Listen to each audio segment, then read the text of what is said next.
Chuadanga Jibannagar press ক্লাবের মেয়াদ উত্তীর্ণ কমিটি ভেঙে 5 সদস্যের আহ্বায়ক কমিটি গঠন করা হয়েছে। চুয়াডাঙ্গা প্রতিনিধি মুনাইম হোসেন আইটিভি বাংলাকে জানিয়েছেন, সোমবার জীবননগর প্রেস ক্লাবের সাবেক সাধারণ সম্পাদক ও জীবননগর সাংবাদিক সমিতির বর্তমান কমিটির সভাপতি আতিয়ার রহমানের সভাপতিত্বে সভা শেষে সর্বসম্মিলিত এই কমিটি ঘোষণা করা হয়।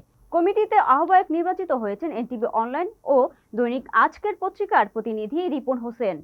যুগ্ম আহ্বায়কের দায়িত্ব পেয়েছেন বাংলা এডিশন এবং ইংরেজি দৈনিক কান্ট্রি ট্যুরের অসীম সাইদ। এছাড়া সদস্য নির্বাচিত হয়েছেন দৈনিক ভোরের ডাকের প্রতিনিধি শেখ শহীদ, দৈনিক আকাশ খবরের প্রতিনিধি মতিয়া রহমান ও দৈনিক আজকের বসুন্ধরা প্রতিনিধি আমিনুর রহমান নয়ন। কমিটি গঠন উপলক্ষে সভায় উপস্থিত ছিলেন সিনিয়র সাংবাদিক শামসুল আলম, জীবননগর সাংবাদিক সমিতির সাধারণ সম্পাদক ফয়সাল মাহতাব মানিক, এস এম রকি প্রমুখ।